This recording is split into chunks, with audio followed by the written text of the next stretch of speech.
Yeah. You want to say a few words?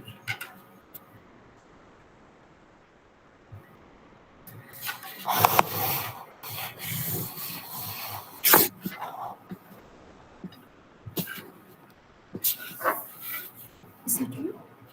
Yeah. Right.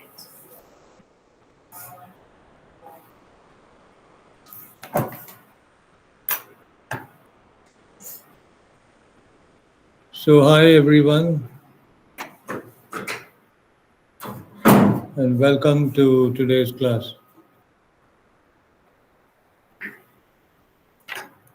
You have to keep admitting this is even in some batches become very difficult, in your life. Yeah. Every time to can't we say admit all at one time? It doesn't We work. yeah, please carry on.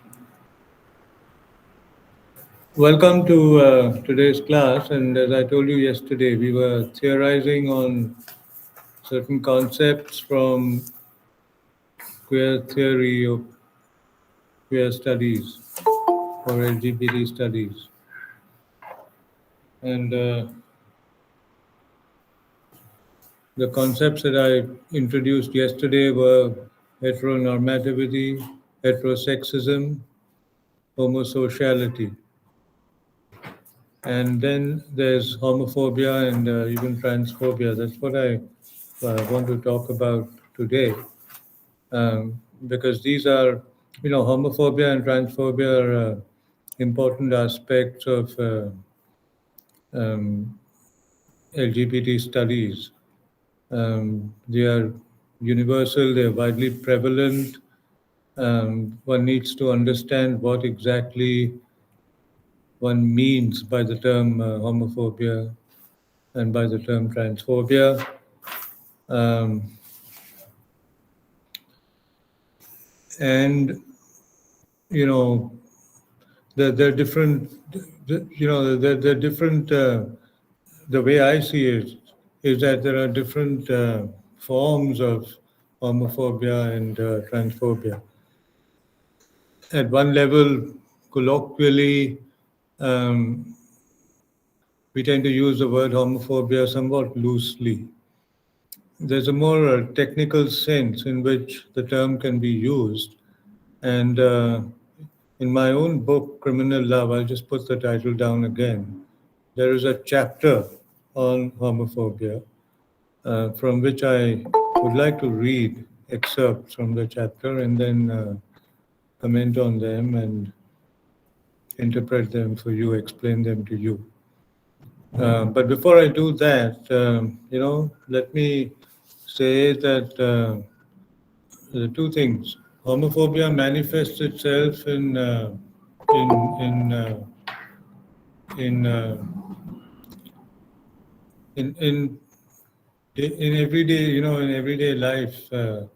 One can speak about homophobia, starting with, something like even not wanting to be seen in the company of homosexual people, whether they are in the closet or out of the closet, but even imagining that being in their company, being seen with them, being seen as friends of homosexual people of all genders, not just, I don't just mean men. Homosexual is a generic term and gender neutral term. Even that can, people may, there are people who have a problem with that. And at one level, that can also be defined as homophobia. Um, there's another kind of internalized homophobia, which affects homosexual people themselves. And this is because they are so conditioned by mainstream thinking and so influenced by it that they tend to become heteronormative and heterosexist in their own thinking and begin to see themselves the way others see them. So begin to think of their sexuality um, as something that's abnormal. Begin to hate themselves even for the way they feel. Um, Believe in cures, which, as I said yesterday, are bogus, and even sort of experiment with these cures in a bid to cure themselves. They might go to any extent, to deal with that internalized homophobia, and that's the more insidious kind of homophobia, the internalized variety, because it means then that such people would suffer from a whole lot of psychological states. They would have low self-esteem. There would be self-loathing. In extreme cases, it can make them suicidal. They could suffer from depression. They would think that they need to see psychiatrists and shrinks. So that's a more insidious kind of homophobia, which is internalized. So there are, both these types. In Eve Sedgwick's book, Epistemology of the Closet, which I talked about earlier, she interestingly, for the kind of inquiry that we're making as part of this course, she uses the term anti-homophobic. She doesn't say gay or LGBT or queer. These are the more commonly used terms, but she uses the term anti-homophobic inquiry. So, anti-homophobic inquiry would mean inquiry that is not, it's anti, it's opposed to homophobia. Um, that's the term that she uses. Now, let me put the name of my own book down, which anyway will be shared with you later. But I'll put it down right now because there is a chapter in the book on homophobia. So the title of sorry,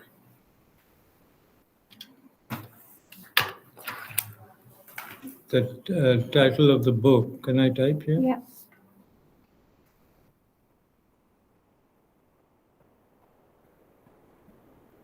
Yeah.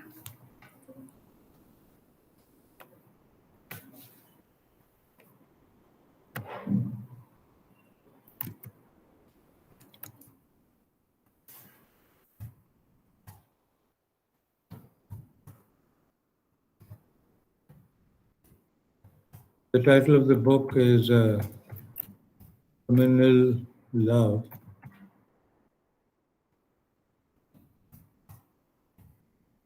And with a question mark, not with a colon. And the subtitle is Queer Theory, Culture, and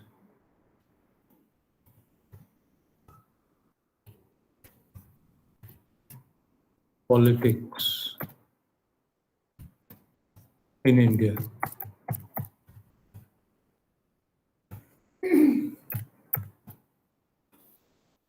So, and it's published by Sage.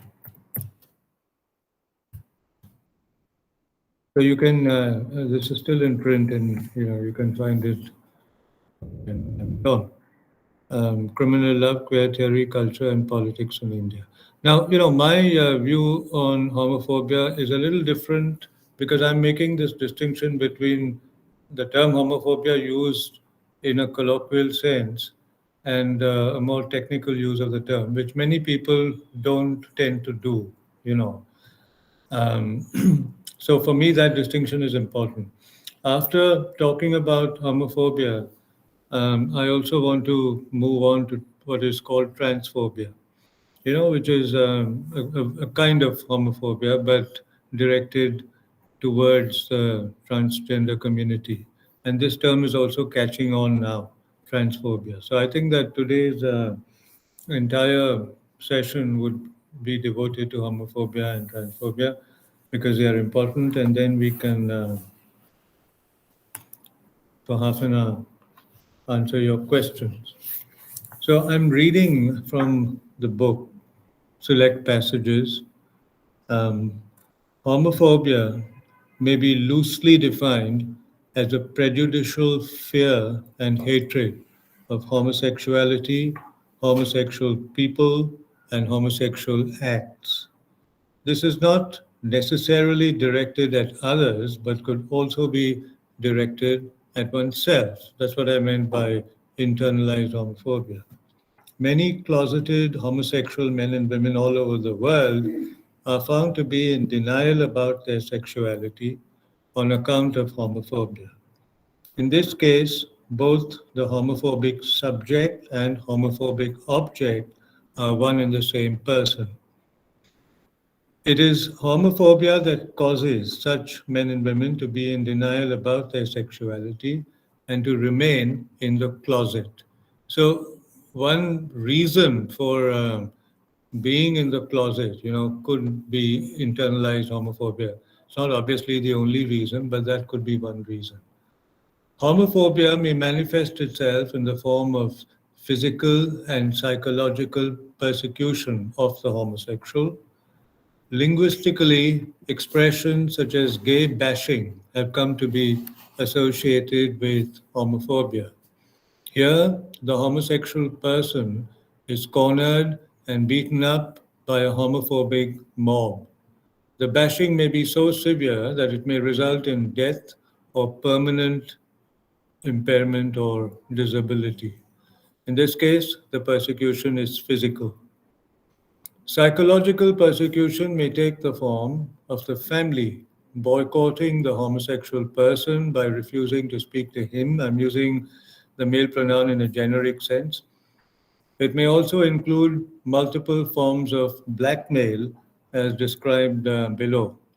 Um, First, the homosexual person may be threatened to be outed to his family, neighbors, employers, and so on by the police, by hoodlums, or by a sexual partner met in a cruising area or on the internet. So, you know, um, homophobia, which is directed at the homosexual person, can be psychological, can be physical. Gay bashing is the term we use for, physical assault of the homosexual, which, comes from a kind of homophobic mindset. But the more dangerous variety of homophobic persecution is psychological, and that is usually, something that the homosexual subject might experience within their own family. Um, Boycott by parents, by siblings, by relatives, and then others who know the homosexual subject, which would be friends, neighbors, relations, employers, and so on. And then it could also take the form of blackmail. The blackmail wouldn't be by the family and friends, but blackmail could be by, by cops, policemen who find the homosexual subject engaging in a homosexual act in a in a public cruising place, like a washroom or a park or maybe on the internet, or by thugs, who can sometimes, both the police and thugs act as agent provocateurs. That is to say, they pretend to be homosexual people themselves and, try to sort of, they're confidence tricksters because they try to win the confidence of the homosexual subject by pretending to be homosexual themselves, and then um, maybe going along with the person to to a hotel or a lodge or maybe even to his apartment, and then sort of making a U-turn and saying that they are not homophobic, and then resorting to blackmail. So this is common all over the world, and it is very well represented in movies. In Riyad Wadia's Bomb Gay, which you can now find on YouTube, which is based actually on some of my poems, there is one vignette, it's called Underground, which has a homophobic gay bashing scene.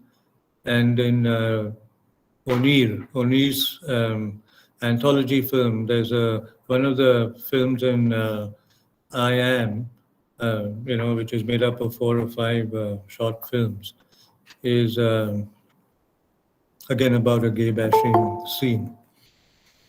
In this case, by policemen. In Bombay, it is thugs, whereas in Onir's film I Am, it's policemen. Um,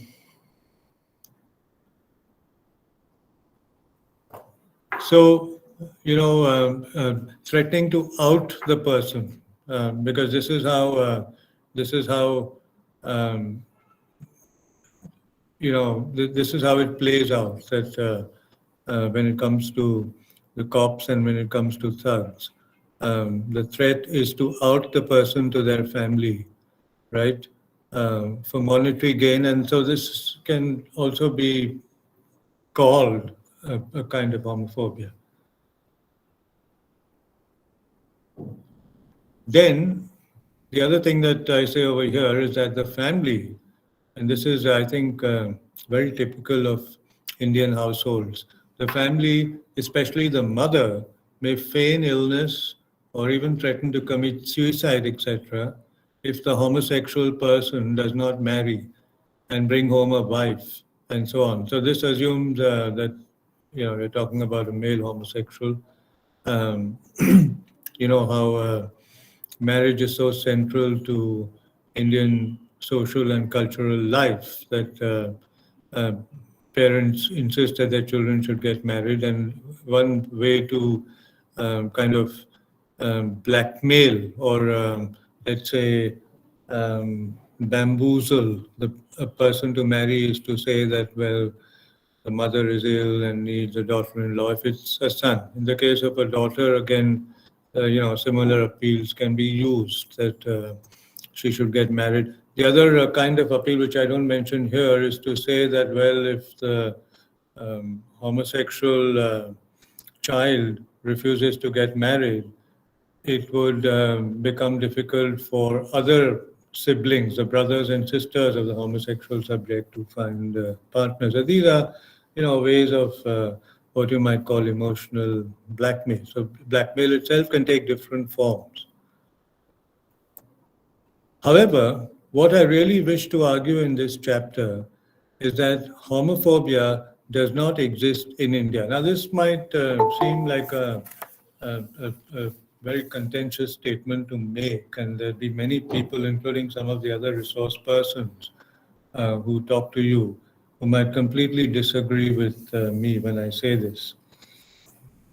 But I'm going to argue out my case. To establish this, I would like to start by making a distinction between the term homophobia used in a purely cosmetic sense and the term homophobia used in a technical sense. It seems to me that in India, we habitually use the word homophobia in its cosmetic rather than in its technical sense. Thus, my previously mentioned descriptions of homophobia, earlier in this chapter that I was reading to you, are only valid in the colloquial or the cosmetic sense of the term, on which I believe we are heavily dependent on account of a lack of alternative terminology. And this can easily be managed with tactfulness and cunning when it pertains to society in general and with bribery. That is to say, homophobia in the cosmetic sense can be managed um, with tactfulness and cunning when it pertains to society in general, and with bribery when it comes to hoodlums and the police. What abets this culturally is that in India, one does not necessarily have to possess Now, I want you to understand this. In India, one does not necessarily have to possess one sexuality to the exclusion of the other. In other words, one can fluidly be both heterosexual and homosexual at the same time.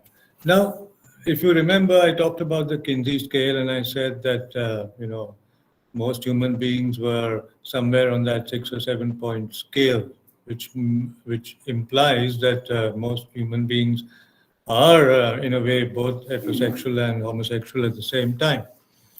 But the difference between India and the West, because I'm using the West as a kind of yardstick by with which to compare India. The difference is that in the West, they are so conscious today of the politics of identity that, even if they are both homosexual and heterosexual at the same time and are somewhere in the middle of the 6 point Kinsey scale, they would still,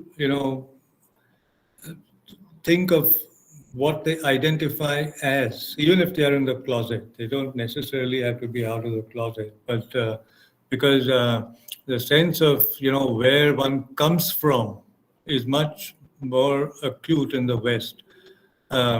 Identity markers of race, class, caste, gender, sexual orientation are much, that's because they are more evolved culturally and educationally. And this consciousness of where they come from and what their identity is very strong. I mean, it's inculcated in people from early on, from the time they are in school and so on. Whereas here, it's not like that. And that's what I mean by saying that one can, so yesterday I talked about the word yar and how Raj Iyer says that yar has a kind of fluidity. That's exactly what he means, that there's a kind of fluidity over here which implies that you can be both things or all things at the same time. And if that's the case, then it definitely means that homophobia is not the same thing here as it is in the West. The precondition for homophobia is the straitjacketing of human beings as either homosexual or heterosexual. Hence, my contention is that the physical and psychological persecution of homosexuals referred to earlier does not really construe homophobia in the technical sense. And my reasons for saying so are as follows. First, the physical assaults of homosexual men, especially men, have their equivalent among heterosexuals as well. Homosexuals cuddling up in a public place are not, as it were, bashed up because they are gay, but rather because they are perceived as indulging in, within quotes, indecent, immoral, and corrupting acts. The culprits here, who could either be police constables at the lower constabulary level, or hoodlums, by hoodlums I mean thugs, or even ordinary members of the public, are driven by a misplaced sense of morality that stems from extreme orthodoxy and conservatism and a lack of education. They are part of what the media has come to refer to as the moral police. But their ire is not restricted to homosexuals alone. This is what we need to keep in mind. As case studies in several of India's towns and cities have shown, heterosexual couples cuddling up in public places have been equally susceptible to violence on the part of the moral brigade. To term such violence then as heterophobia would be absurd. Yet, if the physical persecution of homosexuals is to be called homophobia, then logically the physical persecution of heterosexuals must be called heterophobia. So I'm saying that, it's not homosexual sex that might really be the raison d'etre for, especially for physical persecution and gay bashing and so on, but rather a sense of doing something immoral or indecent in a public place, you know? A deeper analysis of the imperatives of the so-called moral police would reveal that it is not even an archaic sense of morality or decency or a respect for the law of the land which propels them towards acts of violence. What propels them instead is the opportunity for pecuniary gain and benefit that the trapping of victims affords. So a lot of, both thugs as well as policemen at the lowest echelons of the police force see this as a money-making thing, right? That they get to know where either homosexual people or in Bombay, for example, there have been cases where on Marine Drive or Nepean Sea Road, there used to be a place called Scandal Point, and the police know, that young couples.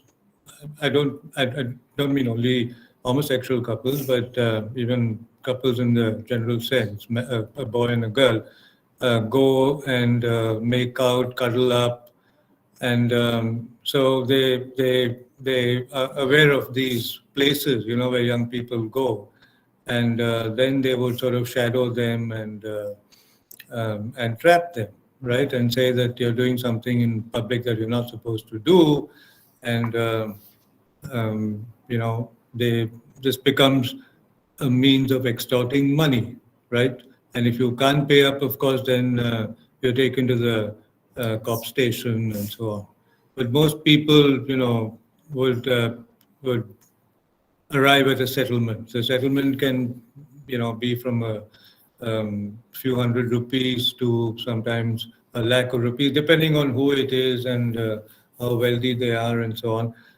In the book, I've narrated a personal experience, which I'm not going to read out here as part of this class, but if you get the book, you can read it, because I think that we've all been victims of this.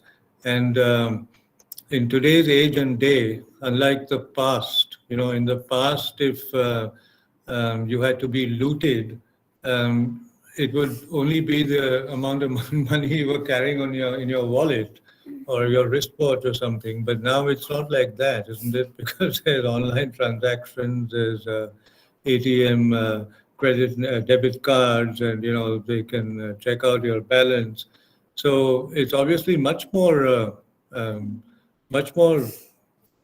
risky now than it was in the past in terms of um, the amount of loss that one may suffer.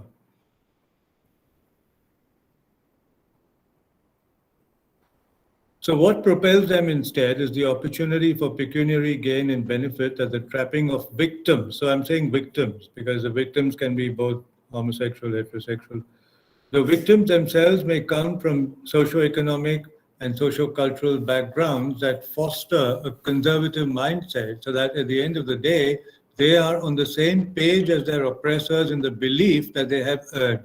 When you're caught, it's difficult to argue out a case, right? It's difficult to say, no, I've not done anything wrong, right? And even heterosexual couples over there, wouldn't be able to say that, okay, we are doing something, unlike homosexual people, before September 2018, homosexual people who were caught in public places knew that they were even violating a law. But even post September 2018, it's still not possible to say that the law is in my favor, because the law doesn't say that you can do what you want in a public place, right? So then, that goes against you. And it's very difficult to argue out your case. And as I say over here, it's possible that, the people who are caught are on the same page as their oppressors. That is, victims and oppressors are on the same page because they themselves believe that they are doing something that they shouldn't be doing. Hence, succumbing to the demands of their oppressors comes easy to them, and they offer little or no resistance. And this is particularly true in the case of homosexuals, because they know that they are doing something wrong.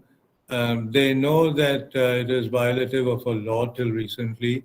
And even though the law has not been amended completely, but only been read down, they know that socially there is no acceptance for what they are doing. So this is how they, they succumb to the demands of their oppressors, and they offer little or no resistance. It's very difficult to argue out your case or challenge the people who have, if they are, if they are thugs, then you know that you are one or two against a whole gang of them, right? So fighting with them becomes difficult. In Bombay, there was that famous case of those youngsters. I'm forgetting their names in Bandra. I think Kevin or something. You remember that case? And they were teased by these boys and girls had gone for a drink or something, and they came out, and then there were these ruffians who teased them, and the boys tried to show their masculinity and challenge these ruffians, um, thinking that that was the right thing to do in front of their girlfriends, which is all right. But then the fellows went and came back with more ruffians, and they murdered them. All those people. I think one of their names was Kevin, if I'm not mistaken. So this is, is exactly what I'm saying over here. That it's not necessarily on account of perverse or alternative sexuality, but the motives are often, it's a combination of having a warped sense of morality, along with the fact that there's also a class thing involved over here, because it's if you think of thugs, or if you think of policemen at the lowest levels of the police force, then they're not even part of the middle class, or maybe even the lower middle class. So then there's a class imperative at work over here as well. Now, listen to this. Once the oppressor's demands are met, let alone that is the oppressor's homophobia or heterophobia, even their alleged sense of morality vanishes into thin air, proving its dubious existence in the first place.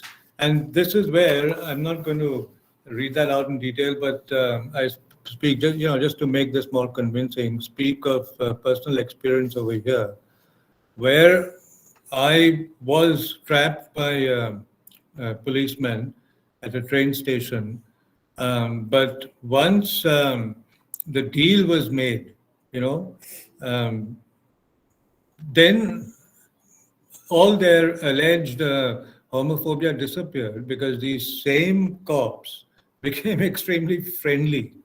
They became friendly to the extent that they said, if you want, we can share the numbers of and contact details of other gay men with you, which means that, what it proved to me was that I was not the first, that this was something that they had gotten accustomed to, right? And otherwise, how do they have all those numbers, right? So it was a learning experience for me, though at the time it happens, of course, you feel victimized and so on. But as I realized, it was a learning experience for me.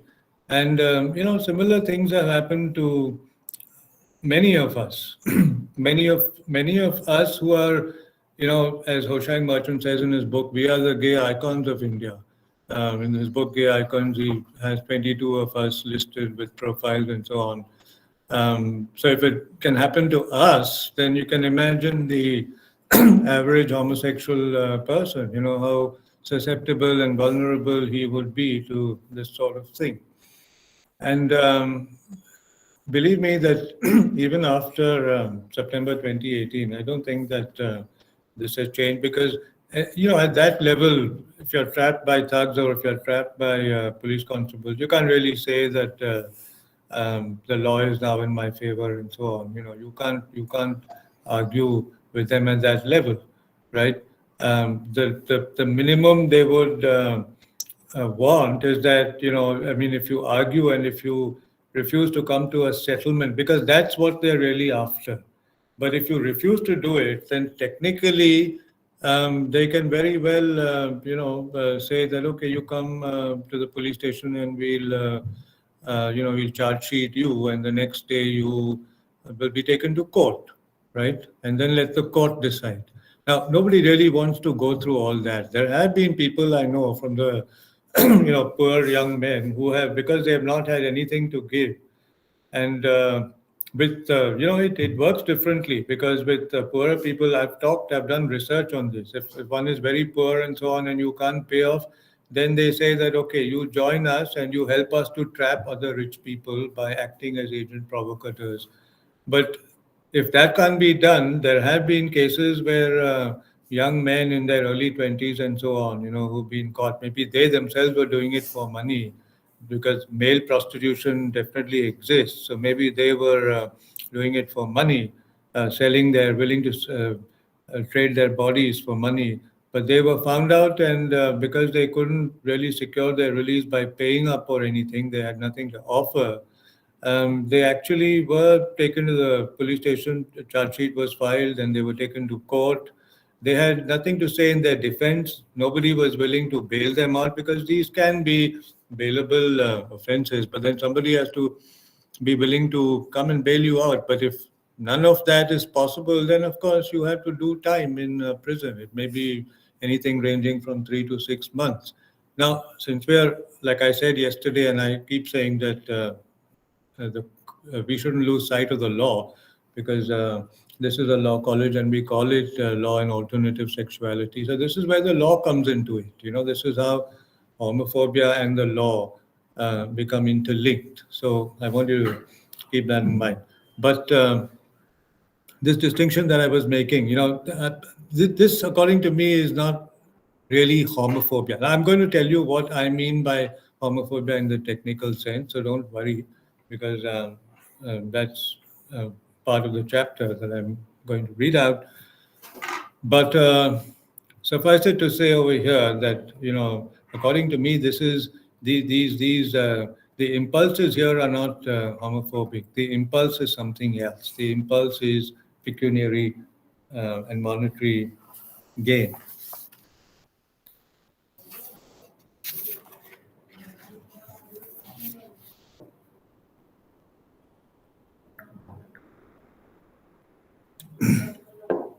Now, this was physical. To move from the physical to the psychological persecution of homosexuals, my contention is that here too, the term homophobia, to define what happens, is inaccurate. Let me return to the idea of India as a shame culture. This is described in the book. India is a shame culture. That is to say, my sexuality is not just my business, as it might be in individualist cultures of the West, but my sexuality can shame the whole family. That's what a shame culture means, among other things. As stated earlier, within a joint family setup, it is not homosexual acts in isolation that are perceived as bringing dishonor to the family. Heterosexual acts are capable of doing the same if the relationship is, as you very well know, between couples of different castes or class backgrounds or religions. You've heard of even laws in states like UP and MP that they have introduced now, called love jihad, which has absolutely no, you know, no locus standi. It's completely bogus. But the governments of Uttar Pradesh and Madhya Pradesh have had the temerity to, uh, invoke a term like that, which itself is absurd, love jihad. So heterosexual acts are capable of equally bringing dishonor to the family if the relationship is between couples of different castes, class backgrounds, religions, or even if a large age difference separates them. In India, even a 10-year age difference is considered to be indecent. The sense of dishonor that a family suffers on account of transgressive, within quotes, heterosexual alliances, I'm talking here about heterosexuality, cannot, of course, be called heterophobia. Actually, in the case of heterosexuals, the management of honor turns out to be more difficult than in the case of homosexuals, because heterosexuals have the institution of marriage. Thus, if the transgressing couple, heterosexual couple, insists on getting married, it may attract the attention of what have come to be known as the Khap Panchayats, who may ostracize the couple to the point of death by murder or might drive them to suicide. There are instances in Indian states such as Kerala and Haryana where acting independently or at the behest of the Kap Panchayats, parents are known to have tracked down their transgressing offspring and slaughtered them like livestock. And here I name a Marathi film which became very popular in 2016, a film called Sairat, which was also remade in Hindi as Dhadak, I think it was called in Hindi. So if you are Marathi speaking, you would know of Sairat, and Nagraj Manjule is the director. Otherwise, the Hindi version was called Dhadak, with this young actress who is Sri Devi's daughter. I'm forgetting her name. But even on television, when I have nothing better to do now, of course, there's OTT. But before, before I had a smart TV at home at night, you laugh if I say that I used to entertain myself by seeing episodes of Crime Patrol on one of the channels. But it was educational. It was an eye opener because so many of the episodes which are supposed to be based on real life cases. I don't know whether that's really the case or they just sort of make us believe that these are cases that they've got from police stations and they're from the files. But many of them were about honor killing. So that in policeman's lingo, the term honor killing, the phrase, it comes easy to them, right? So honor killing is simply that your own family turns against you. It affects heterosexuals much more than homosexuals because if you've gone against their wishes and got married to somebody who's, as I say over here, of a different class, caste, religion, generation, even, um, and here this might come up later, but in the LGBT subculture, many of these restrictions don't apply, right? Of caste, class, and generation, and so on. They don't apply, but in a traditional heterosexual marriage, they definitely apply.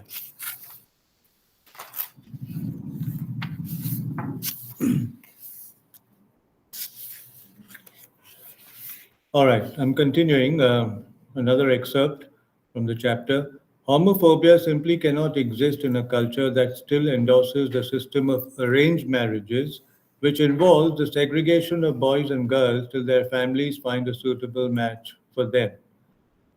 There is a contradiction in the claim that homosexuality is against Indian culture and the physical closeness of men in public places that is not regarded as a taboo.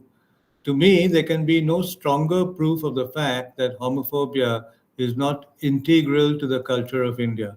Now, there are two things over here that need to be understood. I'm talking about arranged marriages, which are the rule and not the exception. Um, you know, and an arranged marriage implies that that till your marriage is arranged for you by the family, by parents, and so on. There's a segregation of the genders. Now, you might say that by 2022, isn't that a thing of the past? To which my answer will be not really. Because if you're in a tier one city, as we are here in Pune, or any other tier one city or even some tier two cities, then of course you might say, well, boys and girls date and we see them on campuses and all that. We see them sitting together, holding hands. But I don't think that that is evidence enough. Um, there might be a little bit of that, little bit of romance and so on. But when it comes to, I'm thinking of more more important alliances such as marriage, these things wear off. And, these boys and girls eventually will listen to daddy and mummy and forget each other and get married when it comes when it's time for them to get married, to who their parents choose for them on the basis of all these other criteria of caste, class, religion, and all that. So this segregation of the genders, and my point is that arranged marriages imply that till your marriage is arranged for you by the family, you are segregated from the opposite sex. To which you might say that, well, we do have a dating culture, but again, my um, counter to that would be that that's the exception and not the rule, to be found in the larger cities, in college campuses, and so on. But I don't think that that is universal. Number one. The other thing over here is, this physical closeness of men in public places. In my other book, also published by Sage, Whistling in the Dark, I didn't bring that, but there's a whole lot of single sex, especially male single sex spaces that we identify, my co-editor Divya Jyoti Sharma and I, and talk about. And there are several such places. Have you thought of it that? Have you thought that for example, in local trains or even in long distance trains and buses, there's separate seating for women, right? This doesn't happen in most other countries of the world. It may happen in Muslim countries. I don't know, and I wouldn't go there. And I don't think any Muslim country would even allow a man like me to get into the country. But at least in Western countries, it would be thought of as preposterous. So that kind of segregation. Then, if you think of, you can give examples from everyday life. Even our hairdressing salons, tend to be gender specific. Now, there may be the upmarket ones, which are sort of unisex, which are in malls or in five-star hotels. I'm not talking about those, but otherwise, if you think of the ordinary haircutting salon or saloon, as it used to be called, there's separate salons for men and separate for women. So that again fosters a kind of, gender segregation. Then there are many other single-sex spaces. I would say that the outdoors, especially in the after hours, the outdoors are entirely male single-sex spaces. If you take, the street corners, the nukkad culture, for example, in Urdu, the word nukkad, the nukkad culture, the auto rickshaw stand, then liquor bars are again a case in point. Liquor bars, especially not the I don't mean bars in five-star hotels again, but I mean the ordinary liquor bar, the beer bar, the liquor store. So these tend to be male single-sex spaces. Now, similarly, there are female single-sex spaces as well. But this is what I mean by segregation of the genders. And this segregation of the genders, which, if you recall yesterday's lecture, certainly fosters a kind of homosociality, right? Because when you're segregated, if you take a haircutting saloon, or if you, in another context, sorry, in another context, the Marathi writer Balchandra Nemade, who's famous for his nativist theory. Nativism is a theory which holds that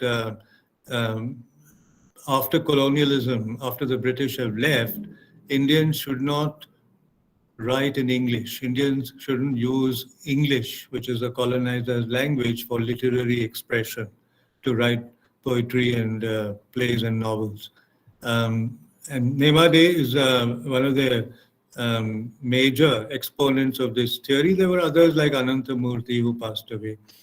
But, so in his essay against, I think the title of it is Against Writing in English, he gives the example of a haircutting saloon. And he says that, if you take an Indian English writer, to a hair cutting saloon.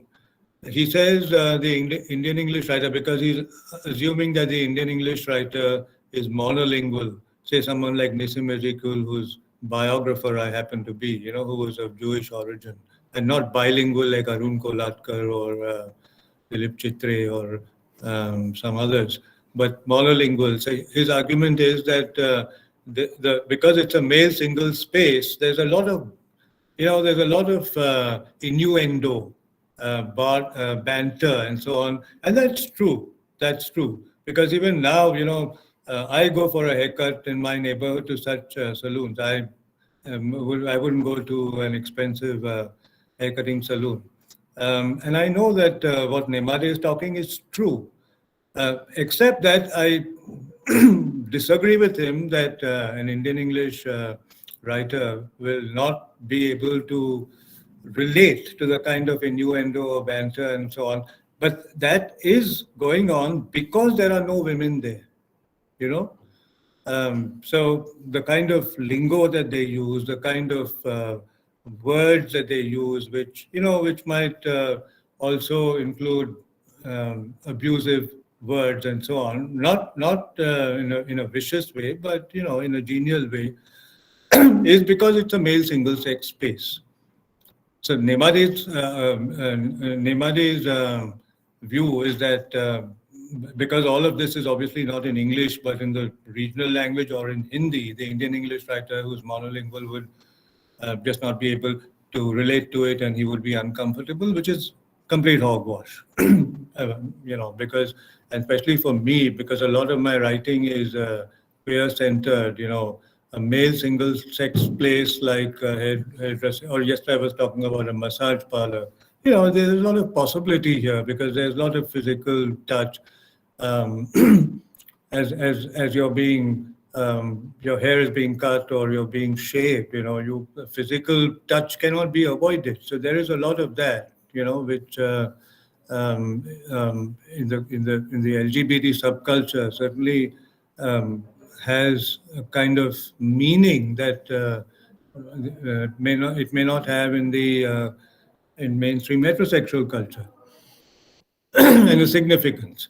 So what's the point I'm making? The point I'm making is that these male single-sex spaces. I didn't bring that book, but there's a whole list of them: hair cutting saloons, liquor bars, liquor stores, train compartments where you have separate seating for women. If you take the Bombay local, for example, um, my friends Ashok Rao Kavi and Sridhar Rangayan in this Verb magazine article, I didn't even know this. So I'm a Bombay boy because I always lived in South Bombay, so I didn't really have to take the train. But those of them who had to take the train from Churchgate to Andheri and so on say that, after 10 p.m. there were trains which had a special gay compartment, where gay people entered. So that was the convention over there. And ladies' compartments are separate. Ladies, unless they are accompanied by menfolk, if you know the Bombay local, it's a lifeline of Bombay, and you should see the Bombay local at peak hours. I'm sure you know about it, even if you haven't traveled in them. They're completely, male single-sex spaces. Now, likewise, there would be female single-sex spaces, right? Washrooms and ladies' compartments, ladies' hair saloons, and so on.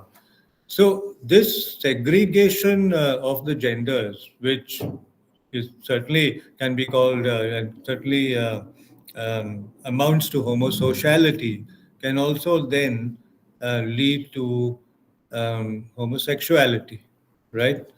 And that then, in principle, um, does not allow for homophobia. That's the point I'm making. That if we culturally are so used to segregating the genders, I would say, and some of you may be teachers and college professors, but I don't think that's changed very much. Rin, you can tell me about your college, but even in a classroom, you'll find girls on one side and boys on one side. N- Not often would you see them, sitting on the same bench. And in schools, and again, so many schools of ours in India, even now, even the convent schools, the Christian convent schools tend to be single sex schools, right? Either a boys' school or a girls' school. It's a different matter that they are often adjacent to each other. Like in Bombay, the school my sister used to go to was St. Anne's High School, run by the nuns, but there was only a wall that separated it from Campion, which was a boys' school. And here in Pune, it's similar with St. Joseph's and Loyola. There's only a wall that separates the two, So uh, um, adventurous boys and girls can, of course, scale the wall and go to the other side, which they should, if that's what they want to do.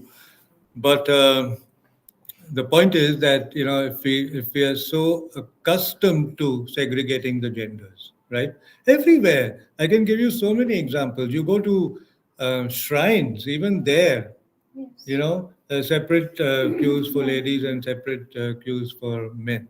What is the assumption? This is even a heterosexist assumption over here, that if you put all people of one gender together, then there can be no sexual activity that happens. And that is the basis for it, that in many, even in shrines, you'll say separate queue for ladies, separate queue for gents. Our washrooms are like that. Washrooms, of course, everywhere in the world would be like that. But again, washrooms is another good example that one can give. Ladies, you hardly have anywhere in the world, I think, you will have unisex washrooms. Tailors, ladies' tailors are different from gents' tailors, and so on. So this gender segregation is interesting to me, and for if you theorize about it, what kind of conclusions can you draw? Now, I'm just quoting from a few other experts. One of them is, of course, Ruth Juanita. There are many things that Ruth and I don't agree about, but that's nice, we agree to disagree. Many statements made by Ruth Juanita prove my contention. That is what I'm saying here about segregation and so on. Quoting a Tata Institute of Social Sciences study of 2003, conducted by Bina Fernandez and N.B. Gomati, Ruth Juanita writes, and I'm quoting from Juanita's book. This is from her book, Same Sex Marriage in India and the West. I'll put that down. The quote is from that book. Yeah. Um, Should I just... yeah. Is he getting some tea or coffee? Yeah. Yes. Uh, if it's a bother, don't worry. No, no, no, no. Please, thank you.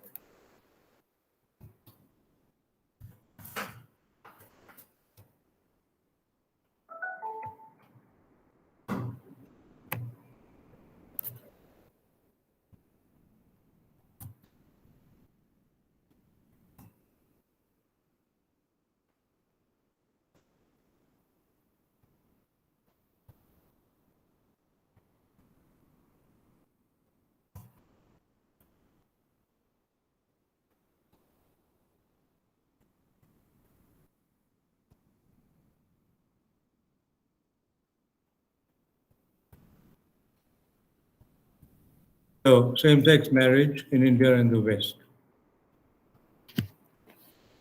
published in 2005 by Penguin, and this is a quote from that book. And she says, "The extreme homophobia we witness today, manifested in beatings and murders of gay people in the West, public executions in the Middle East, and violence against gay people, and calls to persecute them in many countries, including India and Nepal, is a product not of the ancient or medieval past, but rather of modernity." So that's her view.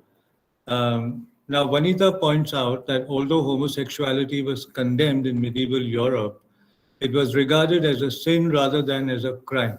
Now, this is where I'm coming to the difference between homophobia, cosmetic homophobia, as I call it, and homophobia in the technical sense. This distinction between what is a sin and a crime. It was only after the Renaissance, from the 14th century onwards, that homosexuality came to be regarded as a crime. Before that, it was a sin, and became the business of the state rather than of the church.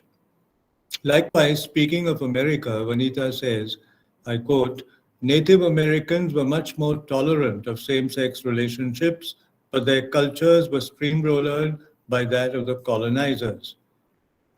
In India, according to Ruth Vanita, I quote again, under colonial rule, what was a minor strain of homophobia in Indian traditions became the dominant ideology under British rule. And this, of course, we'll take up in more detail because the anti-gay law of Lord Macaulay of 1861 is definitely, something that happens in Victorian India. And it's seen in a very Christian way. Anyway, to Juanita in India, and this is a quote, modern homophobia is deeply intertwined with modern nationalism. Most Indian nationalists who fought for Indian independence from British rule, including M.K. Gandhi, uncritically accepted the ruler's view of homosexuality as a vice. Indian nationalists today, both right wing and left wing, are often virulently homophobic, viewing homosexuality as a foreign disease or capitalist perversion from which the nation's purity must be preserved. Several Indian politicians and opinion makers defend Section 377 as Indian and call for even stronger measures against homosexuality, which they declare as a product of the West. And then Rutanita's final point is modern homophobia in India as in England is most evident in the middle classes who shape educated public opinion and less evident among the former aristocracy and the poor.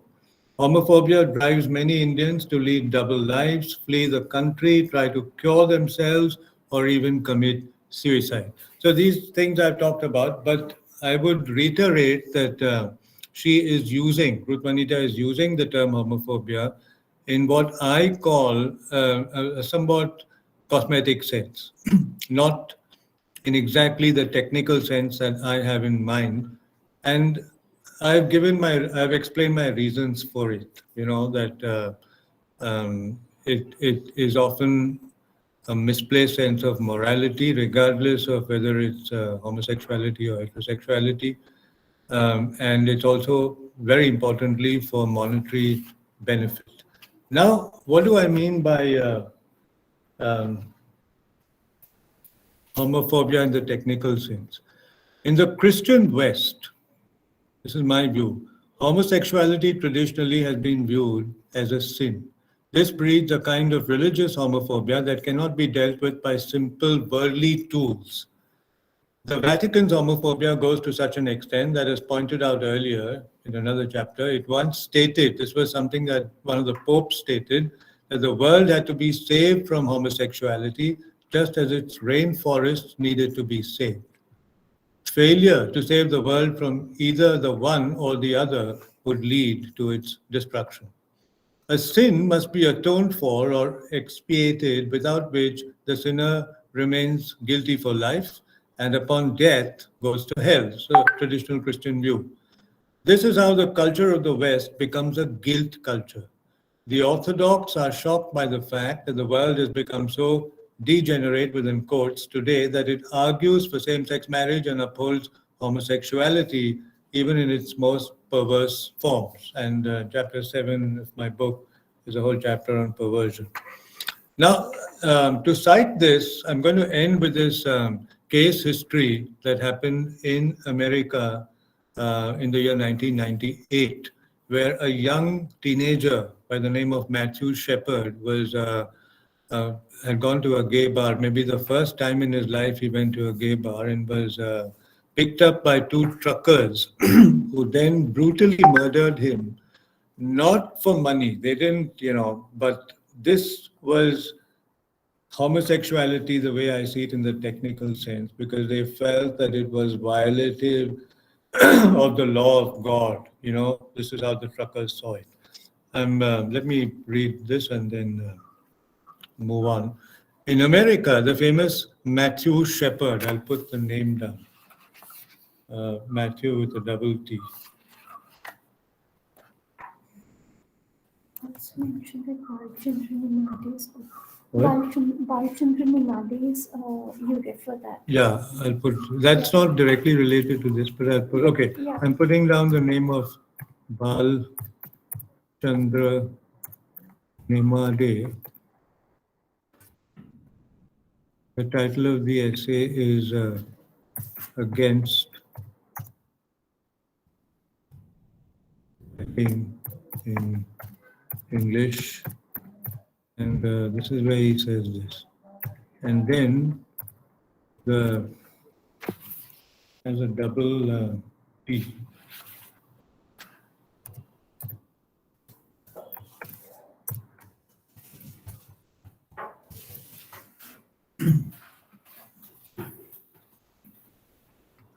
In America, the famous Matthew Shepard case of 1998 helps us understand the difference between real and imagined homophobia. On the night of October 6, 1998, 22-year-old, so he was not a teenager, but a young man in his early 20s, 22-year-old Matthew Shepard was offered a ride by Aaron McKinney, also 22, so the truckers were also of the same age, and Russell Henderson, 21, whom he had met at the Fireside Lounge, which is a gay bar in Laramie in Wyoming. Now, Wyoming is, rural America, and incidentally, the film Brokeback Mountain, which is also part of the films that I would like you to see, is also set in Wyoming. It's based on a short story, and this was before Stonewall. This was 1963. Stonewall was 1969. We'll be talking about Stonewall. So Brokeback Mountain. So this was in Wyoming, the state of Wyoming. McKinney and Henderson drove Matthew into the wilderness in their truck, where they beat him up so brutally that his skull was fractured and his face covered in blood. They then tied him up to a fence and drove off. So they just did that and drove off. When Shepard was discovered 18 hours later by Aaron Kreifels, a cyclist who thought he was a scarecrow, that's what they had reduced him to, he was in a coma. Eventually, Shepard succumbed to his injuries a week later. Now, on the face of it, the motive for the murder was robbery.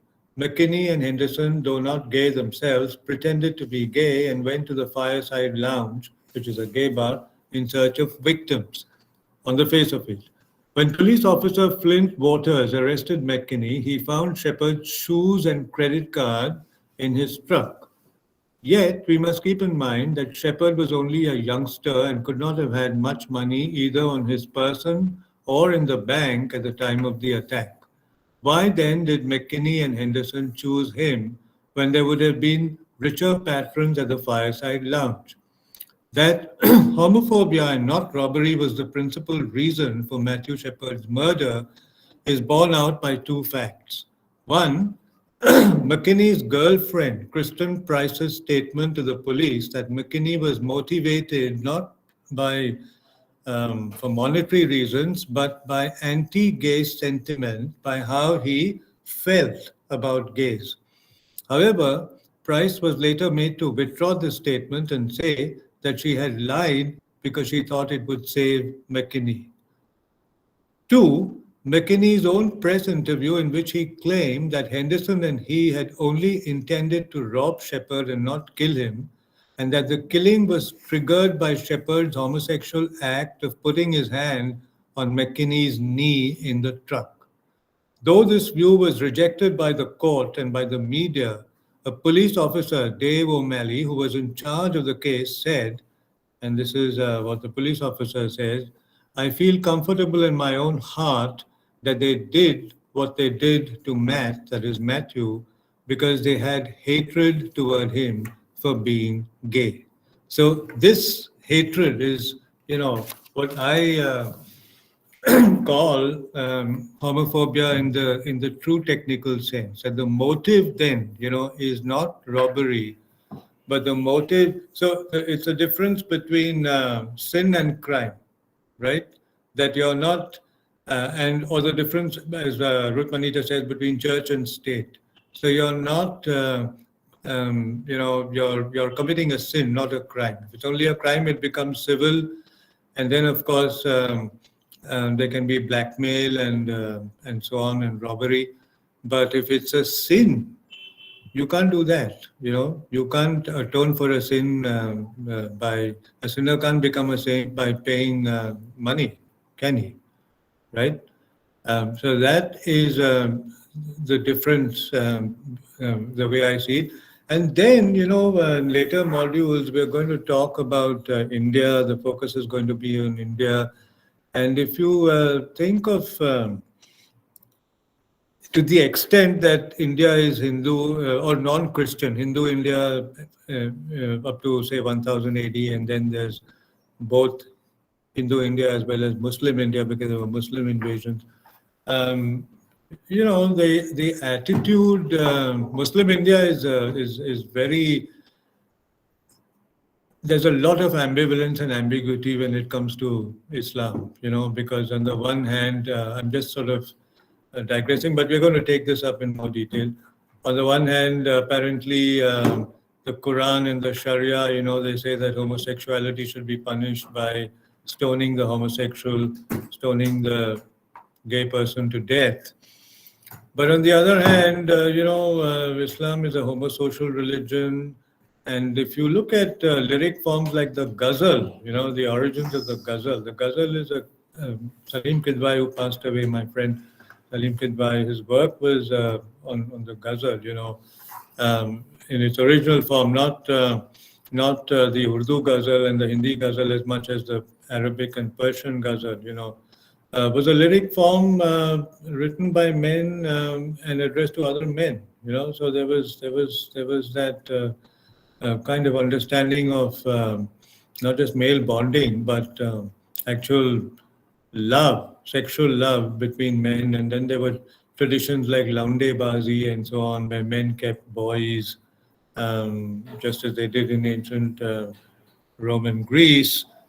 So Islam is very contradictory. But as far as Hinduism is concerned, again, there's a lot of evidence that Ruth Vanita in her book Same-Sex Love in India, I'll put that down. I'm not putting that down now because there's a whole module on those texts.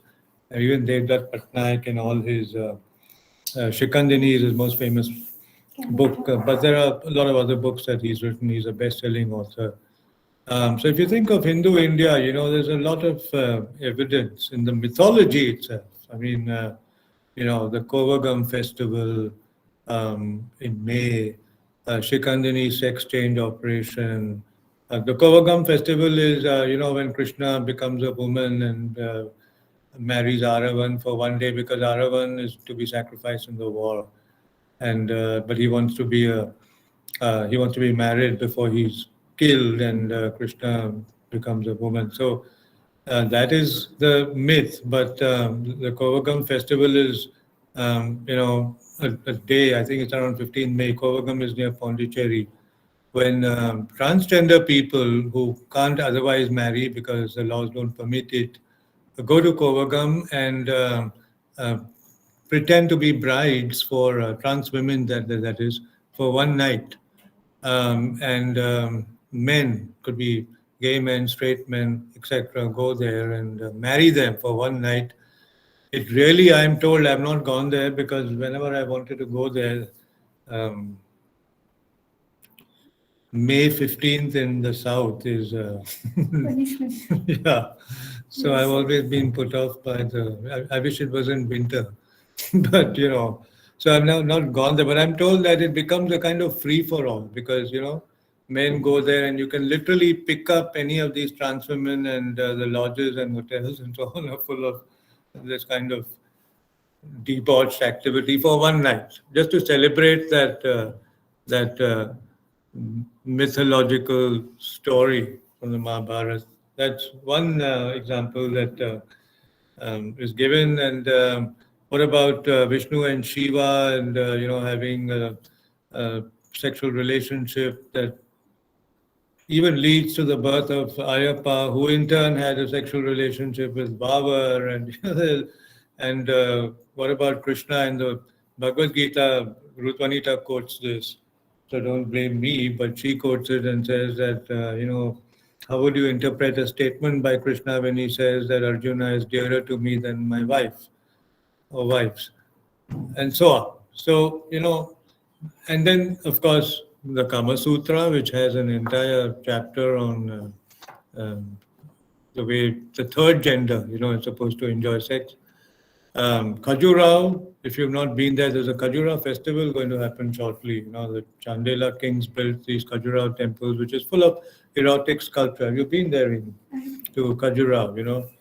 So the conclusion then is that actually non-Christian India, that is Hindu India and Islamic India, were a little more easy. Actually, that's the point Vanita is also making in the quote that I read out, that it was the Victorians, who had a very conservative Christian mindset who introduced the anti-gay law, because one difference between before 1861 and post 1861, right up to 2018, is that same-sex love is not criminalized, right? That is the difference. It may have been um, frowned upon and so on by conservative society, but it wasn't a crime. You couldn't be sent to jail. But after 1861, that changed. It became a criminal offense, because the penal code was introduced and it became a penal law. So we'll be talking about that in more detail. So that is my take. Now I'm going to end soon because it's your time. But there's just a couple of things I wanted to quickly say before I end. That, in spite of all that I said, there are contradictions. And you might say, sir, how do you sort of explain these contradictions? And my answer will be that no, I don't have an explanation. Because what would you say about things, moves by our own government, the present government? If I say that it's only cosmetic, because you'll say when it comes to the government, they are not doing it for money. They are not like thugs and policemen, right? So how would you explain this? I'm going to give you 4 examples. How would you explain the BJP being completely against gay marriage, right? And also not only against gay marriage, but also being unhappy about the reading down of um, 377 by the Supreme Court. What makes me say this? Um, I, what makes me say this is that the BJP was completely silent. There were some people in the BJP earlier, like Arun Jaitley, poor man is dead now, who said that it's time that that the courts did something about 377. But that was his personal view. On the other hand, in the BJP, you have Rajya Sabha member Subramanian Swamy, who has openly challenged the LGBT community even after the decriminalization. We'll take this up, saying that why do you guys think that this is the end of the road? It was a constitutional bench, 5-judge bench. Okay, tomorrow we'll have a 7-judge bench and we'll reinstate 377. Subramanian Swamy has said this. He also constantly trivializes the issue by saying, oh, now there'll be a proliferation of gay bars and stuff like that, So trivializing the issue. But more importantly, Prime Minister Narendra Modi, Amit Shah, all the bigwigs in the BJP, have they congratulated us? Martin Luther King Jr. said, you know what he said? He said, we will know who is against us, not by what they say, but by their silence.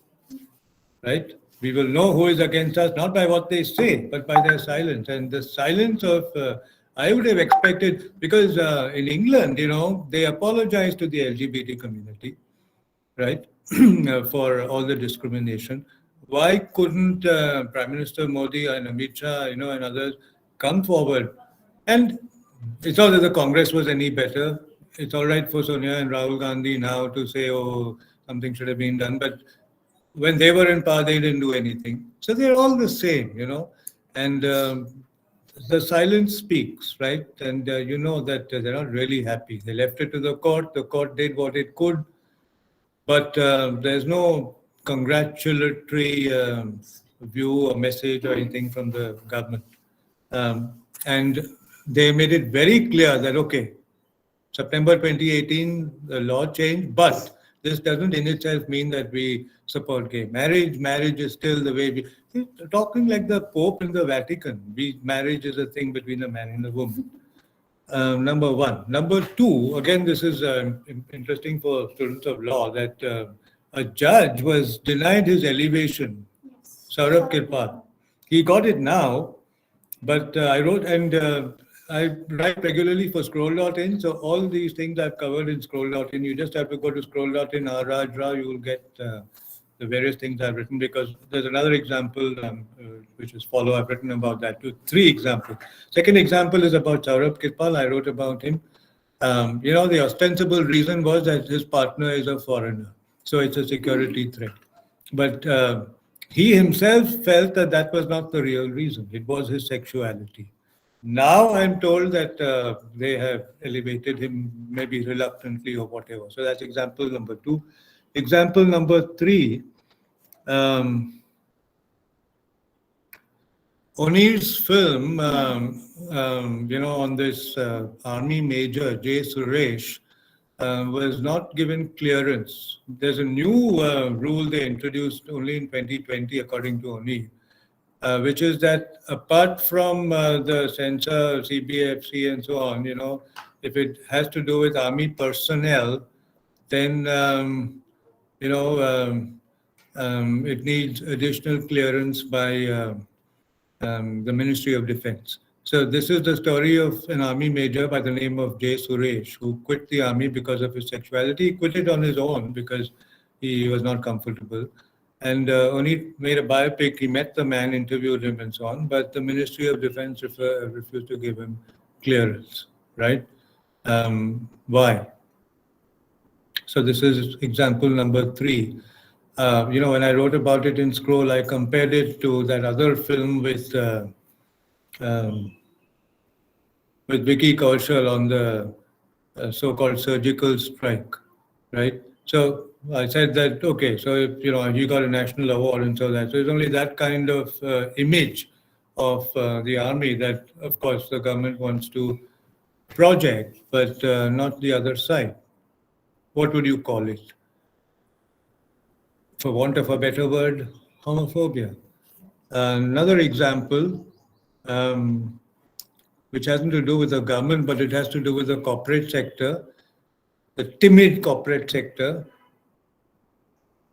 issuing an ad where there was a Karwa Chauth thing between these two women. What was that product? Dabur.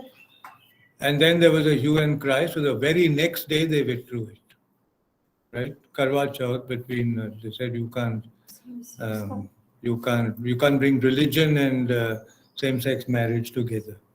I don't know how this new film, everybody's telling me go and see Badai Do, but I think that they've dealt with it in a side of, they've made a mockery of it, and maybe that's why it's just passed. But it's not serious. Anything serious, so linking religion to lesbianism. And the fourth and the most ridiculous example, I referred to this yesterday, is that now the Parliamentary Affairs Committee says you can't use the code GAY for Gaya Airport because it's the both Gaya is a religious sacred place for the Buddhists, and it'll offend their sensibilities if you use the code GAY because GAY is gay. So linking sexuality and religion. People have broken their heads pointing out to the governments that this is, if you look at, if you're really a Hindu Rashtra, and look at Hindu India, there was this links between sex and religion were there all the time. Khajuraho, Kama Sutra, the mythology. So are you really a Hindu Rashtra then if you're forgetting your Hinduism? This is what G.M. Devi calls amnesia. So that's, what would you call it? For want of a better term, homophobia. Now, I just want to say two more things and then I'll finish. That, there's also, it seems to me that when it comes to lesbians, homophobia plays out slightly differently because women are. Yesterday, I read out that quote from Gail Rubin. She calls it heterosexual patriarchy or simply heteropatriarchy, and women are co-opted by heteropatriarchy to such an extent that they begin to see lesbianism the way the heterosexual mainstream sees it. So there's a lot of internalized homophobia among lesbians. I'll just give you two examples. Both of these have to do with films, but one is a scene from a film, and the other is something that happened when a film was released. The film in question was Fire, and it was the women's wing of the Shiv Sena that had the most problems with Fire. The men actually, if you ask me, secretly enjoyed it. You know why? Because lesbian porn is a source of great titillation to straight men. And wherever the film, I experienced that in the 1998. I went with a friend to a late night show. And the moment you saw Shabana and Nandita, the lesbian scenes, finished, there was catcalls and the men couldn't control themselves. So much so that the women asked for separate screenings all over India and so on. So it was the women who had a bigger problem. The women's wing of the Shiv Sena gave a public statement. I've written an article on this in Jump Cut, which is a film magazine. It's not out yet, so I'm not putting the link, but the moment it comes out, I'll give you the link. It's an international film journal, online journal called Jump Cut. I've written on both these examples. I'll tell you what the second example is, but the first example is from Fire and how the women's wing of the Shiv Sena had the most problems with it. They gave a public statement to all the papers. You know what they said in that public statement? The public statement was as follows: if women turn to each other to satisfy their needs, what happens to the institution of the family? This is the exact words. If women, so I was deconstructing this and I said, okay, what does this mean? First of all, it means that they are aware of the fact that women can turn to each other to satisfy their needs. At least that awareness is there. But the second part of the formulation is what worried me, because then they say, what happens to the institution of the family, which is a heteropatriarchal institution, you know, and which victimizes women, right? And especially Shiv Sena women, because there's this whole false sense of toxic masculinity and macho men and so on.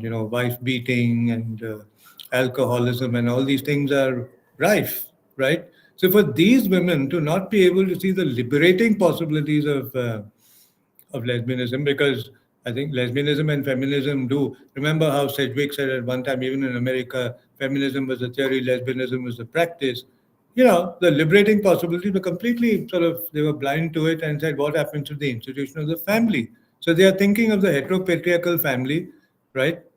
In which they are wives, in which there are things like marital rape, in which there are things like women not having any, dowry deaths, marital rape. Think of women in the traditional family setup. You list the things that you've gone through. I'm not a woman, but Renu here, list the things that women go through. Dowry murders. They're not even dowry deaths. Dowry. There is cultural of silence, which is A like culture of silence, silence is exactly. there. And, marital rape, which is still, the courts are not convinced that they should, have a law against marital rape. And even things like, women's control over their own bodies. I mean, having children when they want to have children, right? But it's the husband and the mother-in-law, who decides this, the whole SASBA whole thing. And for such women to defend the family, shows that it shows two things: the complete co-optation by heteropatriarchy and the internalized homophobia in this particular case, where you lambast a film with a lesbian scene, right? Number one. Secondly, in this Marathi film Umbertha, earlier, late 70s, Hindi version was called Subha. with Smita Patil.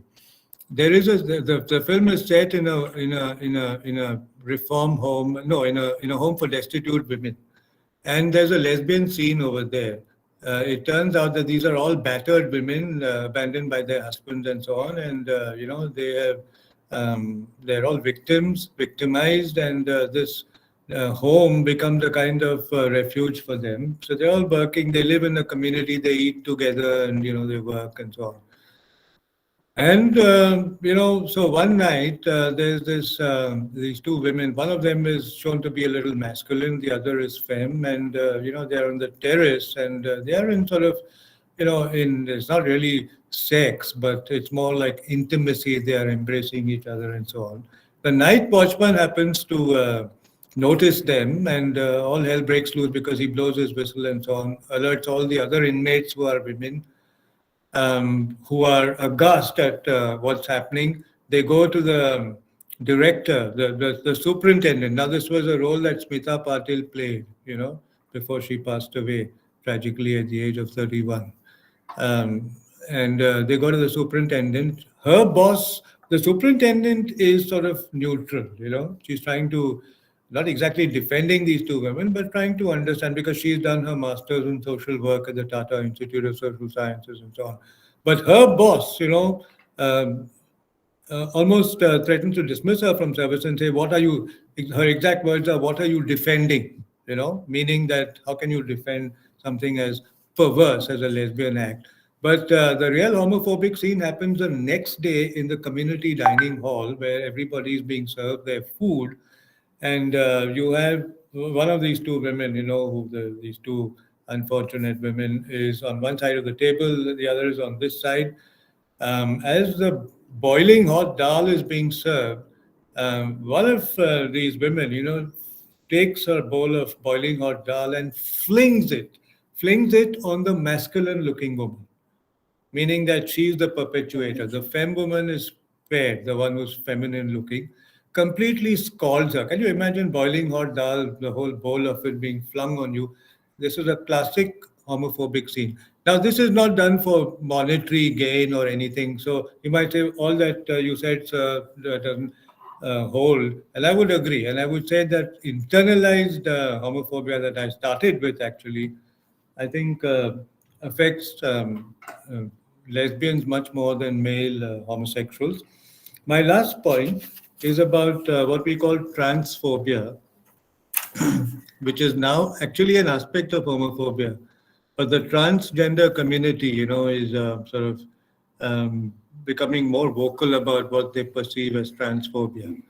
Um, let's go into the reasons for this. It's similar, this fear and hatred of trans people. Now, unlike many homosexuals and lesbians, I would say that for transgender people to conceal their transness is much harder, and that is why they're more prone to transphobia. For example, the hijra. Everybody knows that hijras are transgender people. That is one reason. Um, then there's a kind of internalized transphobia also, because I do know for a fact that there are some transgender people who have transitioned, but are so desirous of completely assimilating into the gender to which they have transitioned that they don't even want it to be known that they have transitioned. Now, this might be said to be a kind of self-directed uh, or internalized transphobia, because why would they not want it? Their argument is that that maybe they are thinking of a traditional marriage with um, in the case of trans women with heterosexual men, in the case of trans men maybe with heterosexual women, and that might go against it. It is true, it can go against it, as Revati explains in her autobiography, The Truth About Me. So, but that can be said to be a kind of internalized transphobia. Um, then I have another view about trans people, which is that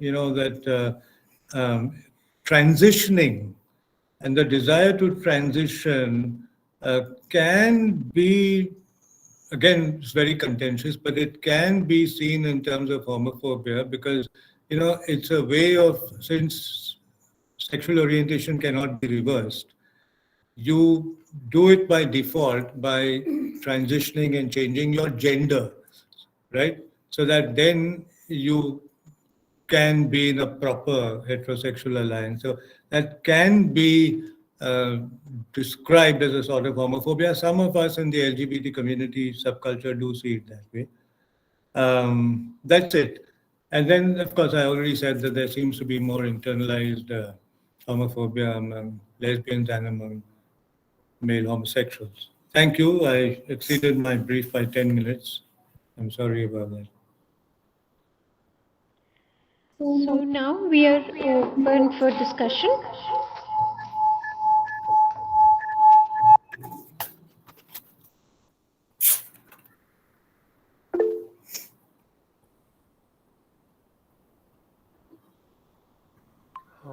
So within the Western discourse, there's also like since we're also talking about law and homophobia, there's Yeah. also the case of gay panic defense and trans panic defense. So has something similar happened in India as well, where in any case for like someone has like used this idea of like I did not know if the other person was a man or woman, so I attacked them. Possibly. I'm not, I can't speak of every single case history, but possibly. That is more likely to happen with, with intersex identities, because it's intersex people who really, even at the bodily level, have that duality. So that's more likely with intersex people. But it could possibly be, but I can't offhand quote any case history, because India is so vast and so diverse that these things can happen. You see more of it at the level of representation um, than in the real world. It's difficult, but if something is represented, in film or literature, for example, I just started seeing this thing on Hotstar called "The Great Indian Murder," and you know, there was a scene just yesterday. I just began yesterday, and there is this party scene, and this is exactly what one of the characters said. That वो उसके साथ नाचा और बाद में पता चला वो लड़की नहीं है पर लड़का है. So that's what you're saying, isn't it? So yeah, of course. I mean. There would be instances like that. What Revati says is that that's not exactly what happened to her, but she herself made it known to the petrol pump attendant with whom she fell in love and who also fell in love with her and were thinking of getting married. But just before that happened, she let him know that that she wasn't um, born a female but had transitioned. And then she says the moment she told him that, he just disappeared. He vanished. Okay? Yes, sir. Sarvesh has mentioned that he would love to share an experience. Uh, Go on. yeah, just a minute. So that I'm a language trainer. Recently, I was not allowed to teach at only girls' school due to their anti-male teacher policy. We are very sorry, Sarvesh, to hear that experience of yours. Yeah, But so now we yes, have, that we have women's colleges, SNDT yeah, universities SNDT. entirely for women, but there are women not just at the school level, but you carry it even to college. Yeah, and I know because I had once applied for a job at SMDT long ago before I joined Pune University, and I was a young man in my late 20s, and that's one of the things that my interview and all that was very good, and I thought I'd be selected, but then this was not officially what they said as they told you, but it was there that they may not want men. And then, of course, at that time I didn't say, but what about gay men? Gay men should be no threat. But I didn't say that. So, sir, there is another question from Purusattam. How do caste and social status impact internalized homophobia? Interesting. So it's obviously more prevalent among certain castes and more than caste, I would say education. You use the terms caste and social status, but because if you've if a university education has eluded you, then you're more likely, much more likely to be conservative, right, and traditional, and go by received ideas which have been handed down to you from parents, grandparents, and so on. So obviously, internalized homophobia would work stronger there. Now, in the example of the Shiv Sena women that I gave you, it's very clear that they're not most of them in the women's wing of the Shiv Sena, at least at the time. It may be changing now, but wouldn't have had higher education, in a university, and would be traditional. And it's also that, women, unlike men, men are encouraged to go to college, but women are not, and so on. So obviously, their internalized homophobia was on account of the fact that their educational levels were lower. Caste and class, it's more like class. I don't want to get into caste because then you can say that there are conservative people across castes. You know, it doesn't mean that only the Dalits are conservative or the Brahmins are conservative. There can be conservative people across castes, across religions, but class has plays a role.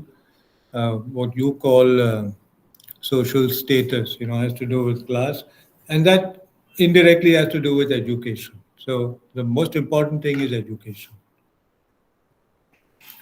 There's another question by Shubham. Don't you think that the hypocrisy of Congress and the left appear to be more apparent than others? As long as Congress was in power, it didn't bother to pass any legislation in spite of the observation of the apex court while Reinstating. reinstating criminalization of Yeah, I fully homosexuality. agree with that because Sonia Gandhi is half Italian and I think half European. And, when um, in 2013, when Justice Singhvi and Muralidhar reinstated um, 377, this was just 5 months before the tenure of the Congress ended, because by May 2014, Modi came to power. But and they made a lot of noise at the time. But obviously, that was the question everybody asked, isn't it? That what did you do, you know, during your long innings? You did nothing. So now, why? It amounts to hypocrisy, isn't it? And there are people in the Congress like Shashi Tharoor who introduced this private member bill twice, to try and scrap 377. But and then nobody attended it, and the reason given was that it was on a Friday afternoon and nobody attends Parliament on a Friday afternoon because they want to go drinking or something. So that came to nothing. So no, there. I agree. I agree, but I don't know what is behind your question because um, if your question is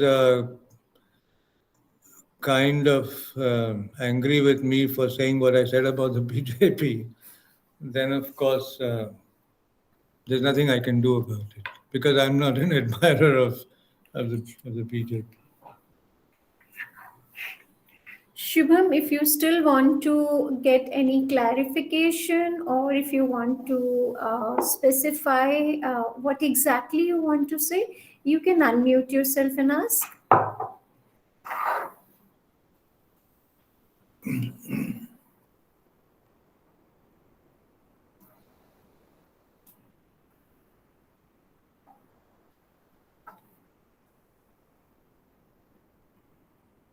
I got your point. Thank you. Okay.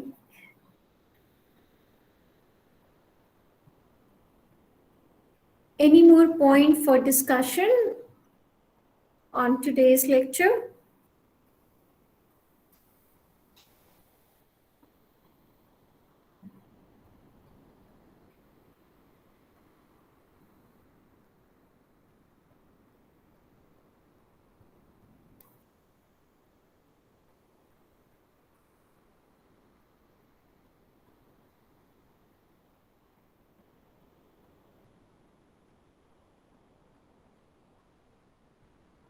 We have 10 minutes, so we can have some interventions.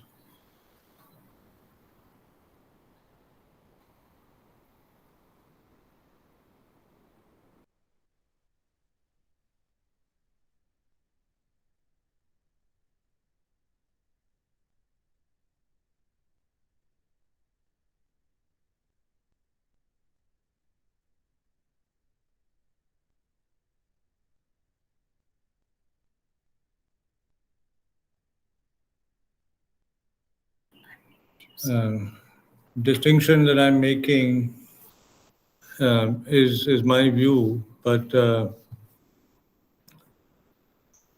really, it's not as if you can't use the word homophobia and you can't call it homophobia because unless there's another term that we come up with, what else can you call it?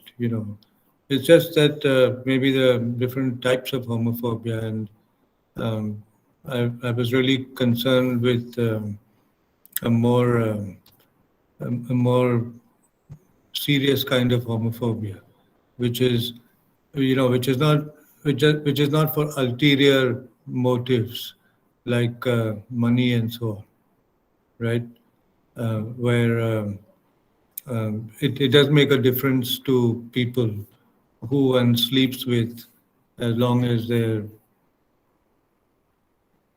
as long as they're as long as they're paid off. That's one thing. And but it's true that there is internalized homophobia. I said that there was more of it possibly among lesbians because of heteropatriarchy, but even among men, depending, okay, let us sort of try and understand what accounts for internalized homophobia.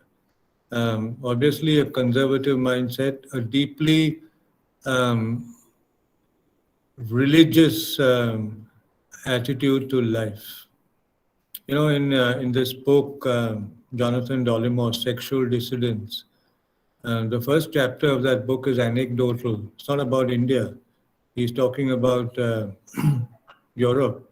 He's talking about two well-known writers, the French writer André Gide and Oscar Wilde, the well-known English writer.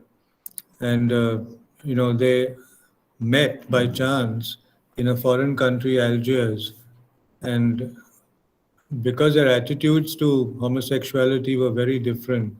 Oscar Wilde was openly gay, even at the time when homosexuality was illegal, and he went to jail and so on. But André Gide was deeply Christian, so for him to, to negotiate his faith and his sexuality became very difficult.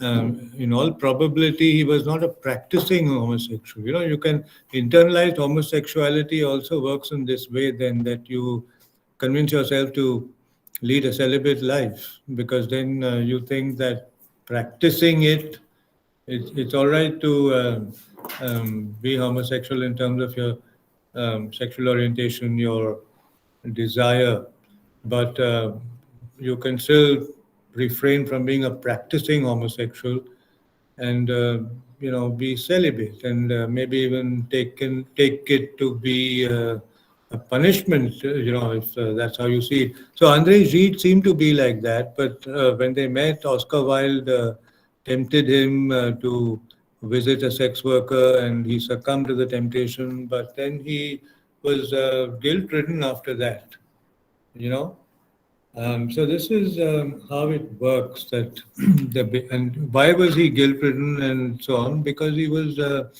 very pious. He saw himself as a good Christian. So I think that internalized homophobia is the thing that's interesting. The other variety, where the homophobic subject and object are not the same person, that of course is what I've talked about, and it often is superficial, it's not real homophobia. But internalized homophobia, that's real, and I think that's also tragic, if you ask me, because imagine hating oneself for who they are, hating yourself for who you are. Um, we, how do you deal with that? How do you deal with people who hate themselves for who they are? You know, and and side with the enemy, as it were, with the oppressor, and victimize themselves to the point of sometimes it can, there are a lot of suicides in the LGBT community, right? People who think that there's no point in living, in continuing to live because of their sexuality, and who even end their lives. So that can be the length to which you go, or a kind of imposed celibacy, um, and looking for alibis. I personally know people who men, homosexual men, who look for alibis because you know in a setup like ours, in a socio-cultural setup like ours, when it's time to get married, how do you, if you're not out of the closet, how do you avoid it when there's pressure, right? And the pressure can amount to, emotional blackmail and so on. Again, this would depend on so many things, primarily education of the family, the socioeconomic status of the family, and how liberal they are or how conservative they are. Their geopolitical location, are they living in metropolitan, cosmopolitan cities or in smaller towns? How that would make a difference. But there are people then who look for alibis. So I've known men who would say, who constantly would give the excuse of, no, I'm sort of involved in my work. I have no time for marriage. I'm not the marrying kind. Language, English especially, is a very resourceful language. You can hide behind words, and you can say I'm not the marrying kind, or you can say I'm wedded to my work, and so on. You can say all these things, but it still amounts to, I would say, because imposed celibacy. That even the so-called godmen, can't really be. Yesterday, an old friend of mine, sent me a link about Gandhi. That there was this very hypocritical side to Gandhi, as we know. He slept with naked women and all that. So celibacy is not easy, right? But then if you force yourself into leading a celibate life, it's a kind of torture that one is inflicting on oneself in the name of religion, in the name of tradition, orthodoxy, and so on. So I think that counseling, is important over here to deal with internalized homophobia. And I'm happy that some of the people who are talking to you are from counseling backgrounds. So you should take this up with them as to how to deal with internalized homophobia, right? Um, it's very important.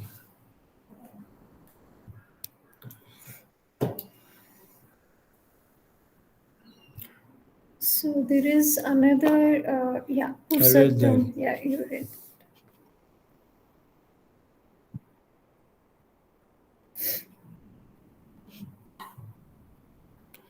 So what do you mean by this? Can a gay or lesbian person be out of the closet even if technically they are out of the closet because of both homophobia and internalized? I'm not sure what your question isn't clear, Purushottam. Uh, Purushottam, can you please unmute yeah, yourself just and Yes, ask yes, yes. question? Yeah. Actually, I'm just want to know if the person is out of the closet, hmm. then it is because it is a process. It can be with friends, it can be with family, it can be with.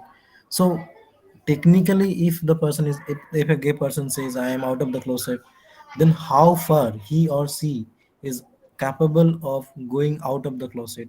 Because somehow, because of internalized homophobia and homophobia, they are somehow they are afraid of their identity also. Do you feel so? Yeah, so that's a contradiction, no? Because if you're out of the closet, then it means you don't suffer from. You may also, you're right. I mean, because we all have contradictions. You may suffer from internalized homophobia and still want to be out of the closet. Coming out of the closet is always selective. You can't sort of make it known to the whole world all at once. So it's always selective. So it's possible that there is internalized homophobia, and then there's also a kind of selective coming out of the closet to people you can trust. For example, I'll tell you, there are a lot of homosexual men whose stories I have read, or even women, who are more comfortable coming out to their brothers and sisters because they are of their generation, but not to their parents who are of an older generation. And they think that the brothers and sisters may be able to bring the parents round, but they are not comfortable coming out to the parents. So this is what I would call a kind of selective coming out of the closet, which can simultaneously exist with internalized homophobia. You're right over there, because the human mind is complex, isn't it? So that would only, all this, makes it very confusing because then what would you call such a person? In you, the word that comes to my mind is confused. You would say, well, you're confused, and this is where counseling or even programs like this that we are offering, I can tell you that many support groups, I think all of them now, have special sessions, not just for people from within the community, but also for their families, for their parents, and so on, to educate them, right? So that is the way to go, isn't it? That you can't blame um, the person concerned for internalized homophobia, but then you would also have to educate the people around him, the people in his family, in his environment, and that is what many of the support groups, do. Um, the change in the law metaphorically makes also a difference because then because I mean symbolically it can make a difference if you internalize homophobia and the law also are linked, because if you think that this is a criminal act, right? And therefore, I'm technically, my book is called Criminal Love with a question mark. But if you think that technically I am a criminal, you're more likely to suffer from internalized homophobia than if you think that I'm not a criminal, isn't it? Um, so the law also, has a role to play. And that's what I was saying the other day that after the first reading down, there are many people then who came out of the closet, which also means that they at least partially got rid of their internalized homophobia, so that when the law was reinstated, they felt cornered, and they said that in these 4.5 years, we came out and now we feel cornered because you've gone back to square one. Okay, this will be the Yes, last lastly. question for today.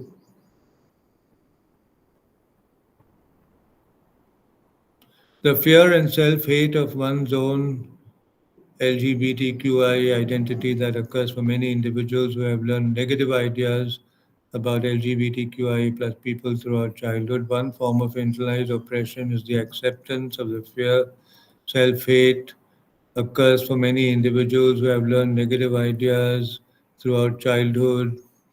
Internalized Sorry. oppression is the accept. Yeah, it's not a question, it's No, a no, no, it's statement. not a question. I Yeah. agree with you. Yeah. This is what I say. No, no, no. I was just Okay, trying to okay. summarize that. Yeah, so you're right. That's how it is. So we can end the session. We're done.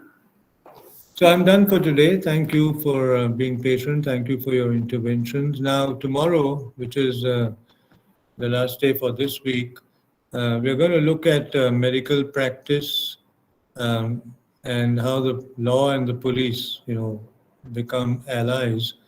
We're going to look at the experience of Europe, America, India. Can't talk about every single country, but Europe and America, because there's something from Foucault that I want to discuss, and what we know about India as well. So that's what we'll do tomorrow. Thank you very much. Thank you, We'll see you. everyone. Have a great evening.